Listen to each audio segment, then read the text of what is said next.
Hey everybody, welcome to Reid This, Reid That. I'm Jackie Reid, and my cousin Joanne Reid is not here, but in her stead, I am happy to say the one and only Chris Witherspoon is in the house. I am here and ready to read. Yes, co-hosting. Yes. I love Joy. it. I miss Joy though, but I'm here. Too. I'm gonna keep her spirit in the room. Yes, okay? yes. Rock it out. And we should say we're in our new studio, the Hackensack Meridian Health Stage 17. And we're on the stage, y'all. We're It is an on a impressive stage, room. right? Yes. I feel like doing like a twirl dance, dip, something. Well, it's great that we're on a stage because we have a very special guest coming today. Wouldn't it be great if he performed while he were here? He brings like a guitar around with him a lot of places, so he probably has like some kind of drum, something he can do something. I wonder if he would let us sing with him. Oh, I'm ready. Are you ready? Maria. I'll just do. We didn't say who it is yet. I know, but they probably Y'all know. gotta know now. Maybe not, because that wasn't even. He didn't sing on that. He produced it. Hey. His finger. Jackie, this spotlight's doing something to you. This spotlight is bringing it out. Well, you know they had the Grammys in this office space last week. They had Sting they had performing. a party here? Yeah, they had all these performances that they streamed live. Well, interviews and things like that. Was that the party you went to last Thursday? No, okay. No, that was something else. That was with the Baylor Project. Oh, got you. Yes, okay. and which was incredible. Wow. Yeah, because they were nominated for a Grammy and they were our guest a while back. So let's get started. Let's talk about the wind down. Now we have Green Ho. Is it Green Ho? I hope it's Green Ho. I don't know. I didn't see the bottle. Green Ho. I like that name though. That sounds good. I'm going to say Green Ho. Wine, but sip, it's spelled Green Ho. Hough. It probably is Green Ho or Green Ho. But I think we should call it Green Ho. Green Ho. Yes, I like that. For today's purposes, they're going to be like, no. But it's a Pinot Noir. How do you like it? I think it's so smooth. Cheers. I like it. It's silky. It's smooth. I love it. Yeah. Is it from the States? Wonderful. Is it a wine from the States? I don't know the background. Okay. Don't put me on the spot, Chris. Okay.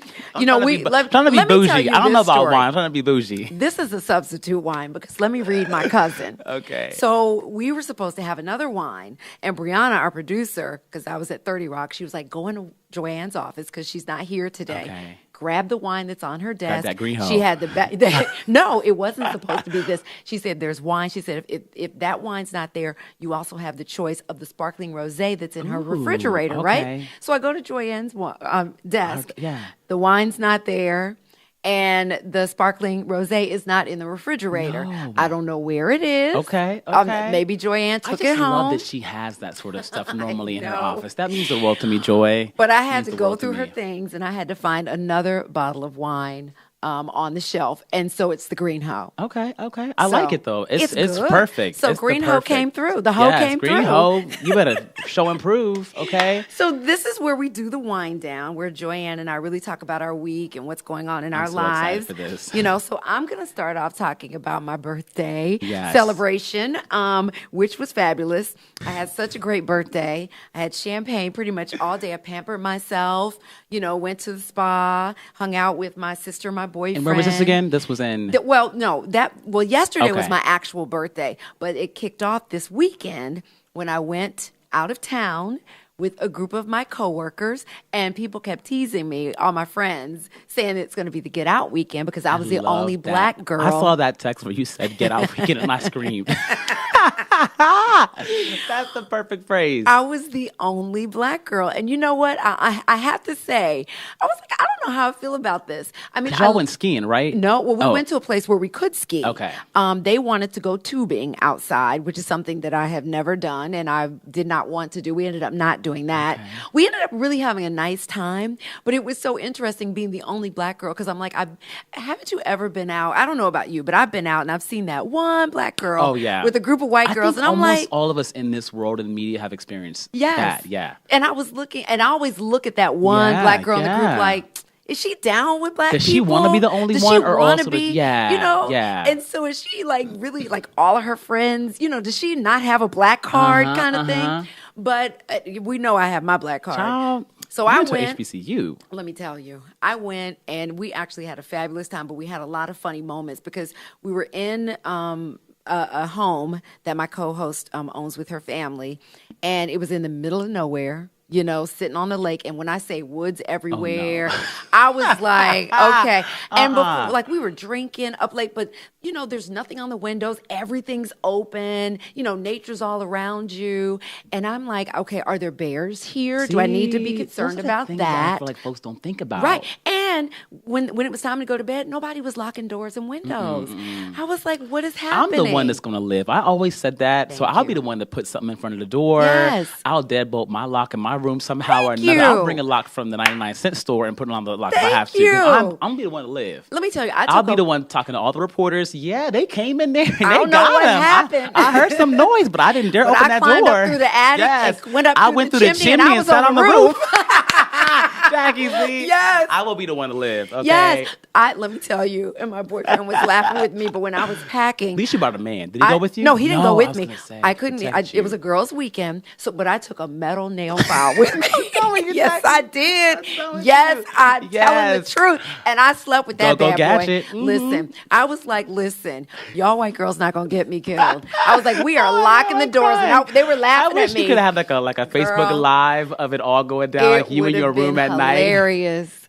No, but that's why I think Get Out is so powerful. Yes. Because when he went to that remote area, driving through the woods, hitting the deer, I think any black person's visceral reaction, no matter what you grew up around. Yes.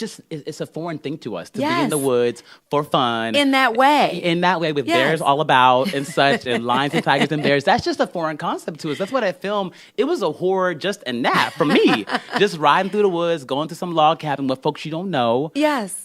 And for social purposes, being in a space where you're the only black person. Let me ask you, did you have a teachable moment? Because I feel like that's what's good about being the only black person is there's a moment where you can say something or you can kind of correct a behavior or just like teach them something that they know about our culture. No, I mean, I had a lot of kind of like, girl, we're not going to do that moments.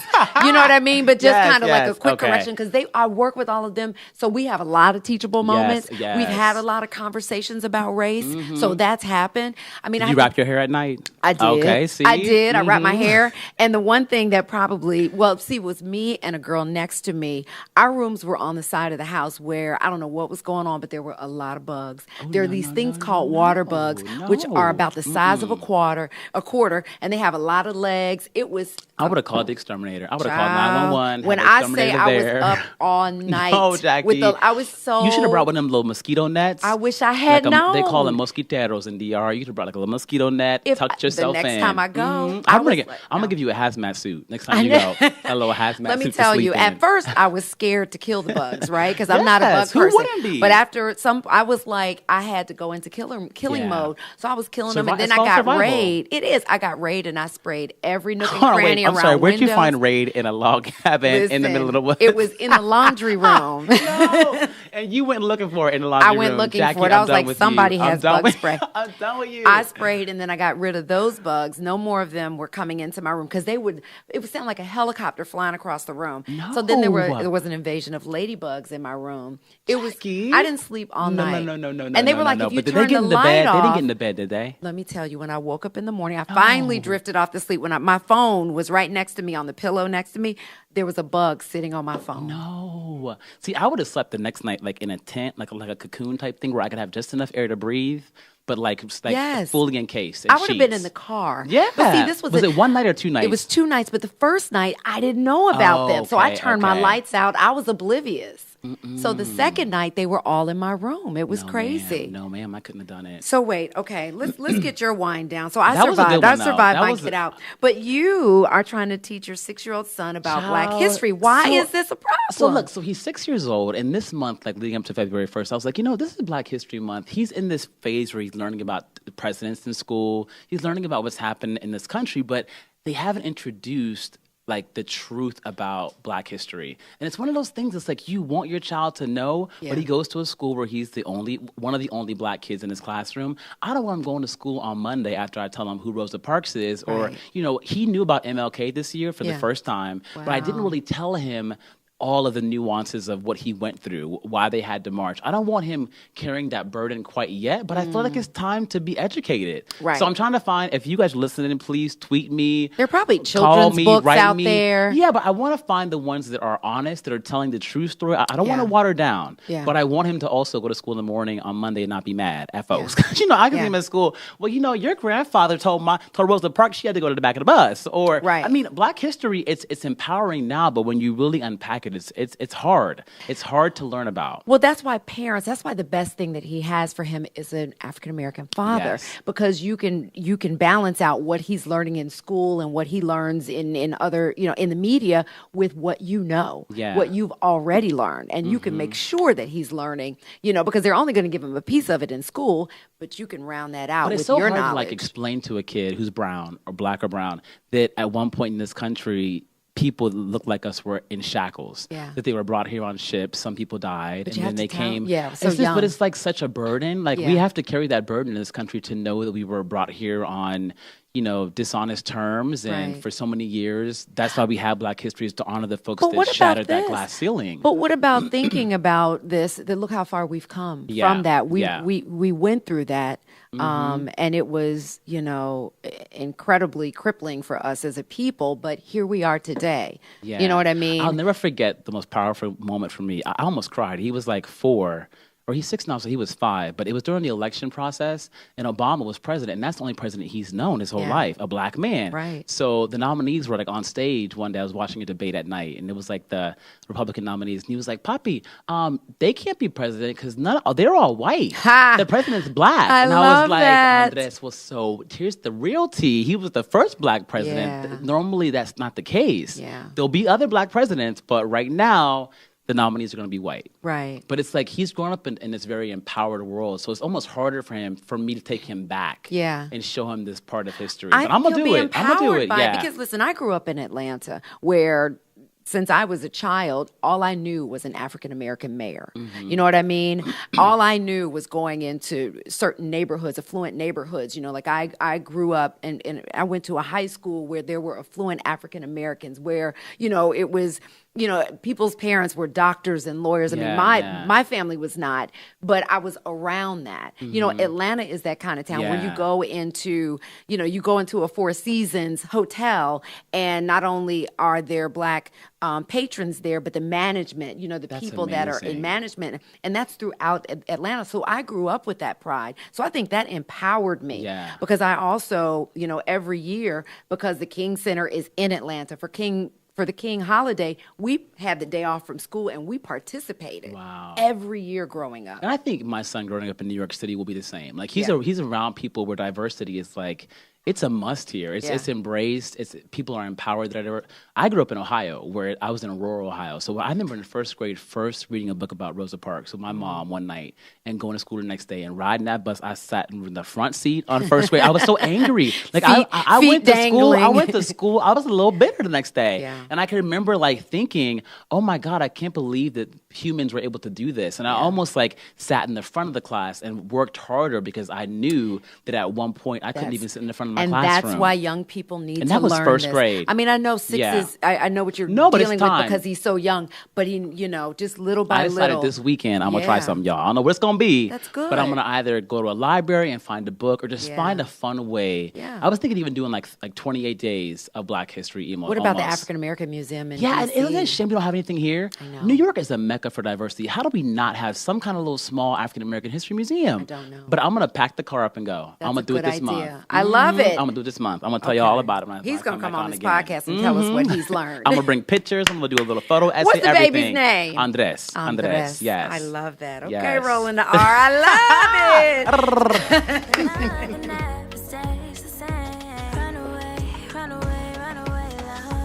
So, Chris, we have so much to talk about. Let's get started with the Black Panther red carpet. Listen, this Black Panther, first of all, I'm jealous because I was not in LA. I was here. I'm seeing it next week, though. Oh, you are? Yeah, I think I might be seeing it week after next, right before it comes out. I think it's next week, probably. I'm seeing it the Thursday before it comes out. Okay. So that's the 15th, maybe? The 14th or the 15th. No, the 15th. Yeah, because it's the day after Valentine's Day. Week. But I just think what I love about this is I never have seen such solidarity in the movie industry. Critics are harsh. Yeah. And there haven't been like full reviews yet, but the Twitter reaction from anyone who was there. What are they saying? People were just saying that it's a game changer. It's genre defining, like superheroes genre defining. I've heard comparisons to 007. I've heard comparisons to like when people first saw Star Wars. I think that we're seeing what I think is so magical also is that we never have really seen this story before. Right. So many of us that are black and brown have grown up without visibility of these dynamic superhero folks that are wearing capes. I was going to say, particularly in the superhero genre. Yeah, so it's historic just in that regard. Yeah. And what's amazing is that it's transferring to audience reactions. And over at Fandango, we've seen history right now. It's tell us, because the pre-sales are record-breaking, The pre-sales have been through the roof. Right now, it's the #1 selling ticket, period, even of shows of all the superhero movies. Yes, #1 selling ticket of all superheroes, but also that folks are buying tickets right now too. It's the #1 film. It's hard to get tickets. It's not even in theaters for 2 weeks. No, which is incredible. Hard to get tickets because I will be out in LA that weekend. And we're trying to find a theater that has tickets available for opening weekend. I even know a group of women, I'm going to do this story, a group of 8 black women that got together and they rented out a theater and they're all wearing black, and I'm trying to see if I can get in there just because I want to experience that. Well, I feel like for me, I keep saying it's not a movie, it's a movement. I think that the Black Panther movement was a movement, and this film to me, although it's not about the Black Panther movement, it in so many ways is. The fact that we haven't seen what we're seeing before anything depicted on the big screen. And done well. And it has people that we respect. Yeah. We have Forrest Whitaker and Angela Bassett, who was queen. On the red carpet, she slayed. I'm sorry. Can we talk about the fact that they had a purple carpet instead of like a literal purple carpet instead of red, and everybody was asked to wear royal attire. And think about this. Regal attire. Think about this though. Through the lens of Hollywood, when have we ever seen Africa embraced in this dignified, futuristic, upwardly mobile way? It never has happened. We've seen Roots, we've seen 12 Years a Slave. We've seen these films that kind of put us in shackles in Africa or show us as these sort of unintelligent, non-sophisticated. When we see stories told in Africa, but here we're Wakanda and kings and queens, and they're in the futuristic society. And brilliant. They're leaders. They're leaders. Yes. I love that. And they're forward thinking. And that to me is what Africa is in so many parts of Africa now. And so many people don't even realize that because they've never been there. But child, I'm ready to move to Wakanda and like I'm ready to go see Africa too for the first time. I can't. Not because of this, but I'm overdue. I'm realizing now I'm really overdue. Yeah, I've been a few times and now I'm ready to go back. But I tell you, I got to talk about this carpet because you mentioned the names Angela Bassett, Forrest Whitaker, Donald Glover, Chadwick Boseman, so many people. Michael B. Jordan in such amazing attire. I mean, people had, they had kente cloth, they had crowns, they had so many. I mean, Donald Glover was in an orange suit, like a burnt orange suit. It was beautiful. I think his suit was maybe Dolce and Gabbana or something like that. I'm telling you, when black folks show up, they will show out. They will show up and show out. And they glow. Like Angela Bassett in that yellow fringe 2-piece pantsuit. Our people are beautiful. I'm sorry, y'all. Black is just beautiful. It's when you show all the different shades of us too, and how the colors pop.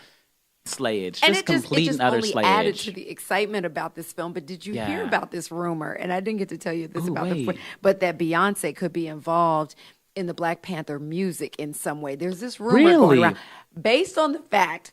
Well, Kendrick Lamar released the track list. I didn't see it. And I was looking for it. Let me tell you, go on social media. Okay. People, I don't think it's true. Listen to what they're basing it on. When she went to the Grammys, right? She had on. They're saying the all black, and it was kind of a militant kind of look. And then they said her purse had was like in the shape of a Black Panther. Okay. They're like seeing all, and I think there was something else. There was a picture of her, and I don't know where else there was like a Black Panther or something like that. And so people are taking these clues, and they're like, you know how secretive Beyonce is. She's gonna, release a double album related to the Black Panther. There are all these rumors, and they're just rumors. They're not based on any fact. Honestly, that would be brilliant because Kendrick Lamar also is like, she's Team Kendrick. She's used him a lot, freedom. See? So it would make sense that she would be able to collaborate with him and find a way to do a female version. Right. For or Black a remix. Panther. Or remix. Like they did with Hamilton. Yeah. You had the regular soundtrack. You know what I mean? And then they came That would be amazing. Oh my God, I'm so excited right now. I'm like about to beehive out. I'm going to pass out, y'all.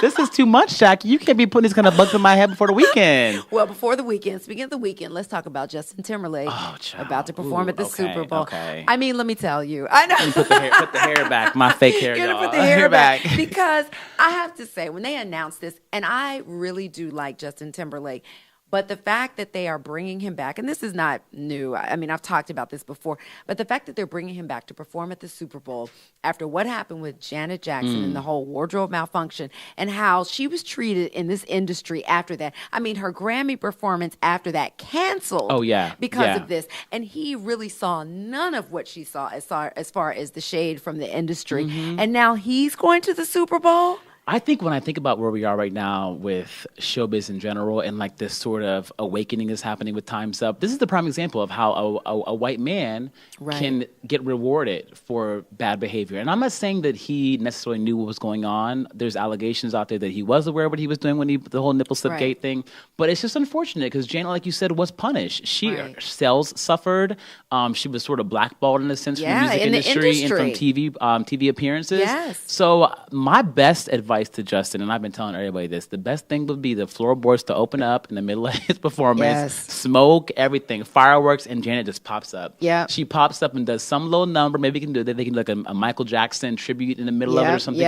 I mean, Justin has to realize he's sort of made his name off of that R&B sound. Yes, and the influences is Janet. It is and Michael. Janet Jackson was the one who gave him street cred. He was her guest when she was at the Super Bowl. Yes. So if it doesn't happen, I think Black Twitter is going to take him to task because folks that's the one way I think of making it right. Yeah. The one way of doing the Super Bowl is to bring it full circle. The person that brought you on the stage the first time at the halftime show, you got to bring her out and give her opportunity to redeem herself. Or at least say, you know what, I asked her, I insisted that they include her, but she declined. She declined, yeah. That's the only way I will give him a pass for her not being there. Can I tell you why I think it'll be odd? Is because Janet's working right now. Yeah. She's touring, getting ready for Essence. She's headlining Essence. Tour. Like she's doing a lot. Like her body's in shape. She's ready to be on stage. Yes. So she could easily do it. Yeah. I'd be shocked, y'all, if it doesn't happen. Yeah, she just finished selling out arenas around the country. So why not? It would be such a... Would you gasp? I mean, there's a part of me that doesn't want to watch it, but I don't want to miss it in case she comes out. I'm not watching it because think about it. That's been the halftime show theme the past 4 years is guest surprise appearances. Katy Perry had Missy Elliott. Bruno Mars brought Beyonce. He has to bring somebody. Yeah. Justin Timberlake, I love him. I love you, JT. But I don't think he has the sort of gravitas to carry a show. It's like 16 minutes, a halftime show. What was it, Coldplay? Yeah. That was a Coldplay brought out, they brought out Beyonce and Bruno Mars. I mean, because he has to bring someone, whether it's the rest of NSYNC, you got to do something. They're not, and NSYNC is not coming. Well, they say that now. But you think they might? Look, Beyonce brought Destiny's Child, and they all denied it until they got on stage. Yeah, they have to surprise folks. Yeah, Michelle said no, Kelly said no, but child, they popped up out of smoke, out of the floorboards. Wouldn't it be something if you brought his old girlfriend Britney Spears? Oh my God. All that I ask is if it's Janet, do it in a grandiose way. It has to have her be. come down a helicopter chain, something. Smoke. There has to be Janet smoke Jackson's involved. the last of a legacy. She is the last performing Jackson. Yes, she is. And she showed all the other girls, Beyonce included, the longevity. Props. She showed, and also they bit off of her. Everyone's bit off of her. Britney, all of them. All of them. Anybody who dances and does like the pop she lock and all that. She laid the foundation. Yep. Thank you, Janet. Just say thank you, Janet. So she needs her props. She definitely does at the Super Bowl. I love it. I'm going to watch just for her cameo, hopefully. And I think Pink's doing the national anthem, right? Yes, and Leslie Odom Jr. is singing America the Beautiful. God bless him. Okay. Yeah. Yeah, and I think Pink has the vocals. I'm curious to see how she does it. Yeah. But you know what's interesting? Most times they don't do it live. They record it because of the acoustics of a stadium. It's not, they even say Whitney Houston. Yes. Everybody was surprised to learn that. That was the big gag for me. I was surprised because I I used to play that cassette tape. My mom I used to play the cassette tape of her national anthem and sing it in the bathroom. I put my hair like in a towel. Oh, you got vocals. I was like lip singing for my life to Whitney Houston's Star Spangled Banner, the drums and everything. Every time, but to know that wasn't live is the gag for me. Yeah.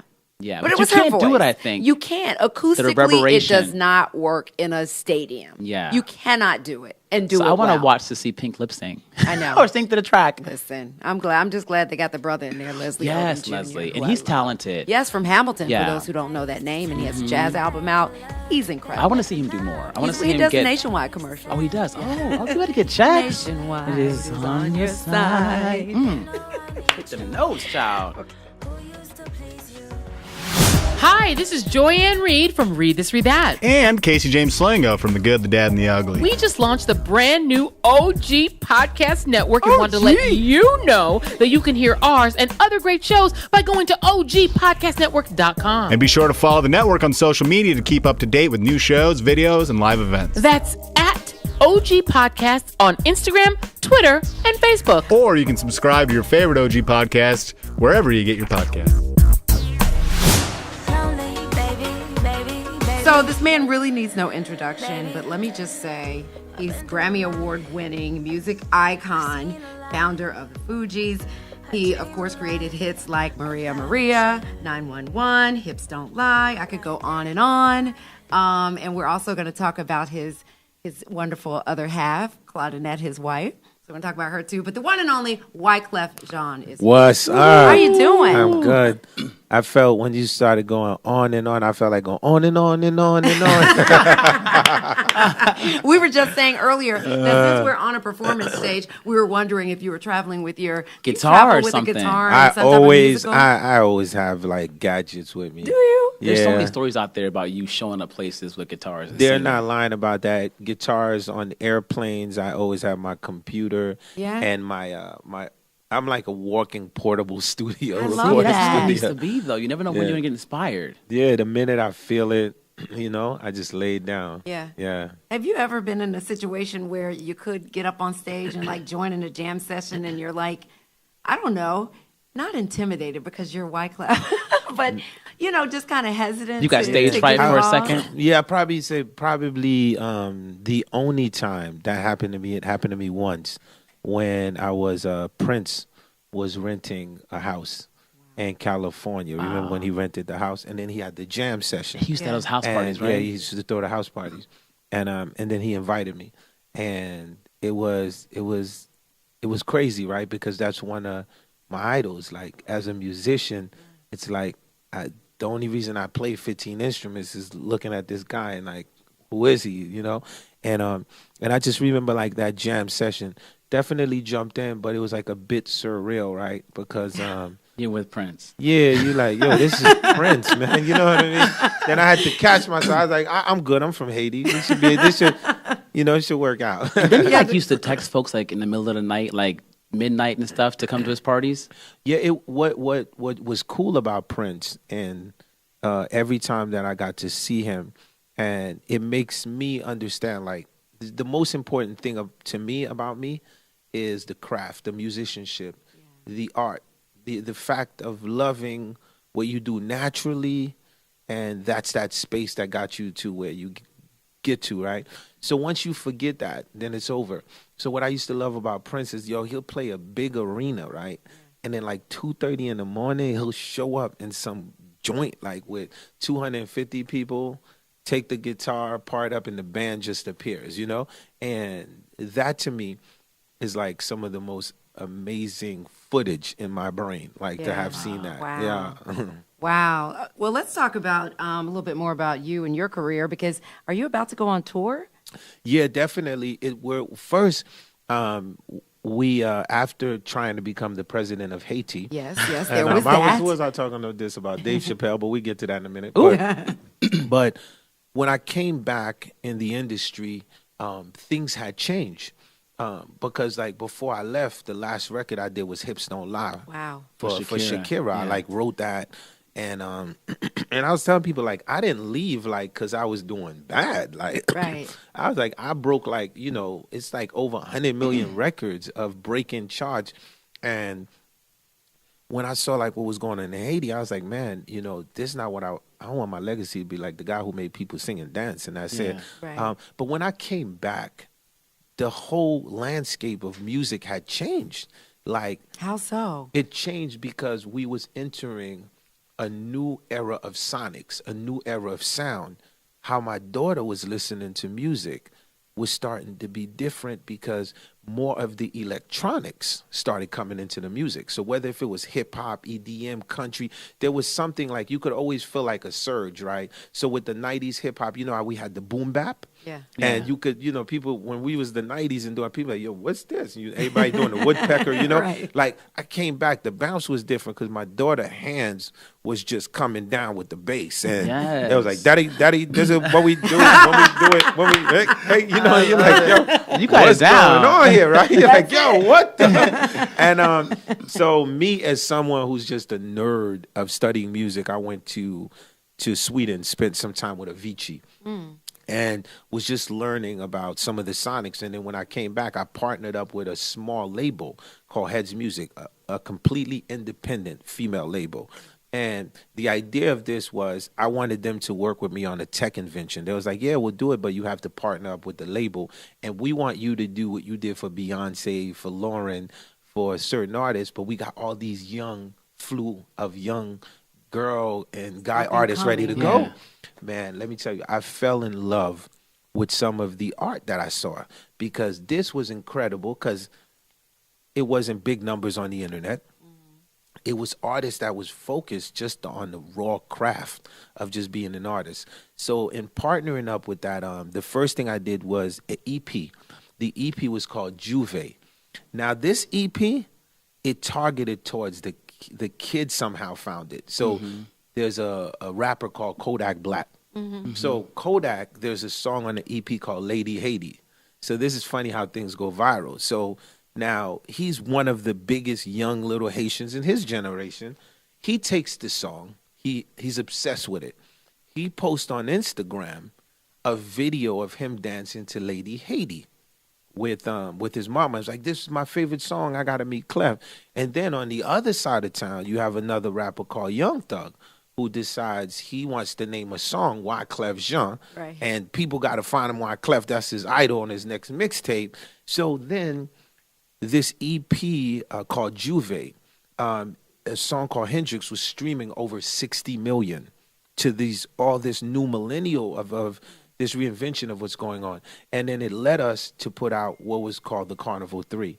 And this spawned a rebirth of a demand in the market of like, we miss you where you at, which leads us to this fascinating tour. It's gonna be dope. Where are you going to be going? Where can people Well, the find tour, we have two tours. One is we have Live Nation Urban, where we will be performing with a full orchestra. Wow, so incredible. So we tell people, man, when y'all look at that schedule, see where we at with the orchestra, because my background coming from jazz and classical music, probably the first rapper to ever play Carnegie Hall and completely write the charts.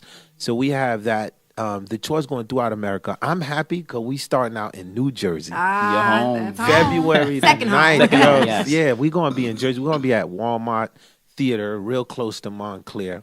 I'm excited because, it's going to be like, it's going to be packed, but I'm excited that it's going to be so many like millennial kids in there, just that so you can have like the Fuji fans in there, then you have Will you fans have the orchestra there? Yeah, well, no, this is going to be my band, the band I played with in church. Okay. And this is a whole nother revival. You know what I mean? Praise him. Yeah, so we got two tours. We got the orchestra tour and we got the Wyclef one-man tour. So we're going throughout America, but it's exciting, man. It's like fun. I want to backtrack for a second because you said in 2010 you were thinking about running for president of Haiti, and from what I understand, you couldn't do it because you had to establish residency for 5 years. Yeah, and I feel like now with Haiti being in the news more than ever, has that thought crossed your mind, or have folks been talking to you or asking you to reconsider running? Yeah, well, it's a very good question. So usually, when I do interviews, right? So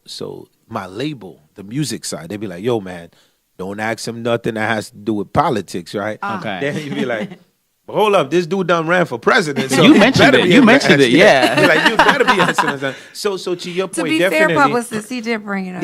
Yeah. No. I only say that because at the end of the day, I always love to be in control of the narrative. because I want to make sure that Haiti's getting the right narrative, really. So for me, I ran for president because of the urgency, right? We've seen what happened in the earthquake, and then Haiti appeared. And after my presidency, when they took me out, and after that, we haven't heard nothing from Haiti until the president made his comment. Then all of a sudden, Conan O'Brien going to Haiti and different people going to Haiti. I want to go, but not because of that, but I've been wanting to go. Yeah. So the thing is, for me, I always say the people of Haiti, the number one problem is the publicity. It's like the publicity for us is the worst in the world, right? Because, fam, Kingston, Jamaica, like back in the days, like when people are like, yo, man, you go to Kingston, they're going to be a body by the time you get out the airport. People's fear. And in people's head, they thought Jamaica was Kingston. So automatically, it's true. No, man, don't go, man, they might kill you. And so what did people do? They said, well, what happens if we start to develop Montego Bay, Ocho Rios, different parts, and then they create a whole nother thing? This is what has to happen with Haiti. So when we're talking about improv, and we're talking about the idea of poverty, a city like Port-au-Prince, this place wasn't intended to have millions of people inside of this city. Because what happens is people come from the mountainside to come down there to work. So in order for Haiti to move forward, it's going to start to take investment in the outer skirts, the countrysides of where it's beautiful with the mountains, with that. So for me, I see in Haiti moving forward, I always say aid can really cripple, but in order to move forward, it starts with policy and legislation. Like, so we can't fake it. The reality is if we want to move forward, we need social entrepreneurship. Like, don't just give people microloan. They can't pay it back. But why don't you actually give them a business that's sustainable? That's not just Haiti. That's the entire Caribbean. Yeah. You know what I mean? So. Well, you've always made music, throughout your career, with messaging in it. How did that time you took off to run for president and focus on what was going on in Haiti and other things, how did that impact your music when you came back? Well, one of my favorite people are Dave Chappelle. And I can relate to Dave Chappelle so well. What he went through? Yeah. Because, like, people be like, yo, man, Dave Chappelle walked away from so much money. Like, he must have been damn well crazy, right? But look, he came back, and he's back on top. Yeah. And he did it his way. He didn't compromise self, right? So for me, that's really what it's about. So at the end of the day, the journey back into music and into this space, it's a beautiful one. It's like you getting the embrace, you're feeling it, right? Because politics is dangerous, it's brutal, and at the end of the day, and I don't think people understand when you say you want to be president or you want to be the mayor, you want to be the senator, you want to be a congressman, you basically saying, I want to do public service for a community, right? So you're a public servant. So for me, it was honorable to take that time. And I think different people can do that, like their own way on how they feel like they can give back. Yeah. Did you guys watch Dave Chappelle's Netflix special? Yes. The most recent one? I feel like the second episode, like the final one, to me is like the last 15 minutes are the most powerful 15 minutes of stand-up, where he talks about why he left the Chappelle show. Yeah. And he talks about how he went to this sunken place, like how he was literally, not to borrow from Get Out, but how he was literally at the top of his career, but like really felt like he was going to deplete and fall apart. Because he had to compromise so but much of himself. It's so powerful, and I think for any industry, I think it's applicable. Because art is the most, like your art, you can't compromise that, right? So it's like the level I'm at right now, it's like you're very careful, because at the end of the day, it's like, I can't compromise anything. So, because if I did, when people was like, well, why would you leave now? You see what I'm saying? Yeah. Like, your scheme right here, if you just stay here, you're going to make like $1 billion because, I had Western Union put money cards on me. And I said, look, I promise y'all, before I'm 52, I will have my cigarette boat and a yacht. I said, because where I come from, I said, I'm from a village. I used to ride a donkey. Yeah. I told them I can always do that. I just pray the Creator keeps my brain And functioning the right way. But I said, but in history, when you look back, and it's like, yo, there was an earthquake. And the most famous Haitian at that time name was Wyclef Jean. This is when the kids is reading them history books long after we gone. And they'd be like, well, what did he do? And they'd be like, well, yeah, he did something with Shakira. You see, he made people dance. He had the food. This is so irrelevant. Yeah. What the kids is going to, oh, man, he actually went back to the country. Oh, he was picking up dead bodies from the ground. You know, the institution came at him, and he still rose on that and said, I want to be the president of my country. Ain't nobody going to bamboozle me. To me, this is how we can come back so strong. So for me, this is how Dave Chappelle can come back so strong. The fact that he didn't compromise that place and said, you know what, out. Because even when you're reading a good book, the hardest thing is the sacrifice. And true sacrifice is no joke, because you literally have to sacrifice, because now you're going to come from the purge. So it's like, I'm back from the fire now. How I look, baby. Back from the fire. You know what I'm saying? I gotta ask you about your baby girl. Does she get Angelina? Does she get who her daddy is, or you just, oh, dad? I'm just dad. Yeah. Like, she knows everything. Yeah. And she knows she cares when she's with her crew. Yeah. But when she's with me, she don't care. Yeah. She only want me to be dad.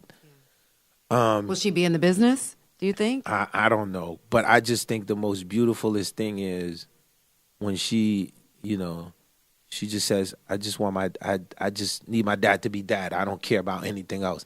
Like, for me, like, nothing beats that. But when she's with her girlfriends, it's different. Like, Rihanna and Khalid song come on, she's like, that's my daddy's song, right? They sampled my daddy. Like, my big thing when I was watching the Grammys, like, I had this vision, right? Because, they did the whole Broadway tribute. So I was like, they should have done Maria, the Broadway version, then done the Carlos Santana, Wyclef version, and then did. See, you got to produce the next Grammy. Honestly, that's dope. Did they approach you to come out? You and but Carlos? That's wouldn't that have been dope? But that's brilliant, because my background. Thank you. That's very dope. Get a sip of wine, y'all. Wyclef called me brilliant. No, that's very brilliant, because I'm from a off-Broadway background. So when I was 17, 16, one of the off-Broadway plays that we did, and we converted in hip-hop form. Before Hamilton, all of that was Shakespeare, Twelfth Night. Wow. No. Yeah, Malvolio, Sebastian. We actually did a hip-hop version. I wrote all of the music for it. Quincy Jones actually came and seen this play, The Twelfth Night. And at the time, we were so advanced that nobody was like, would this work on Broadway? And this is like, I'm like, man, I was in the play. MC Light was in the play. What? Wow. This needs to be on your Y'all, bucket my list. wheels are MC turning. Light? Listen, because Lin-Manuel Miranda was tweeting about you this week. You should reach out. Y'all should collaborate and do a Broadway show about Haiti, or like a Haitian American story, like In the Heights. Did you see In the Heights, his first play? Yeah. It will be dope. I'm Maddie, serious. you hear that? You could I didn't produce know that. it. Yeah, Lin-Manuel Miranda was tweeting. He retweeted that story about the DJ that met you a long time ago. But he's a fan. He said, like, I like shout that. out to Wyclef. That could be a Wyclef Broadway on hit. Broadway, that would be a hit. Yeah. Well, y'all already know, man. Put the young Haitian Sidney Poitier See to what I work, mean? baby. Yes, You know. I love it. Yeah. Well, I know you got to go, unfortunately, but you got it. Will you come back sometime? We'll definitely come back, and we look forward, man, to seeing y'all on the tour. Follow at Wyclef. Oh, I'm trying to go. I'm coming to Jersey. I'm gonna get. We should too. all Yeah, go. y'all should go. Yeah, you should definitely go. And just so you know, my wife, who's a personal friend of yours. Yes, I love Claudette. I love her so much. And she was like, I can't come back to the house without your number. So just so Give you know. it to you because she's getting back into the fashion game. Yes. She dressed me for many a BET awards. Really? Yes. Wow. Yes. Yeah, she was a beast. And the minute we had my daughter, she chilled. Okay. For it once again. Yeah. She took a couple of years to raise my daughter, and now she's getting back into fashion. And she's on it from, I'm telling you, so I got her using her Instagram more and be more active. Yeah. And I was like, Claudie, your ability to sketch is incredible. And I'm like, I said, it's so much noise in there. You literally have to take a piece of paper and you have 1 minute to sketch. Yeah. So because she's so brilliant, and I'm like, you got to show people what you really do. So now I got her into the social media. Good. Yes, I love that. I love that. I need clothes. Yes. Got you. Wyclef, it's a pleasure to have you join us. Thank you. It's a pleasure. And we'll see you from the audience. That's in right. Jersey, Yes, right? Yes, New Jersey, Montclair. I'll drive us. All right, thank you. Anything you want, I would do. I used to believe you. I'd have four and you keep two.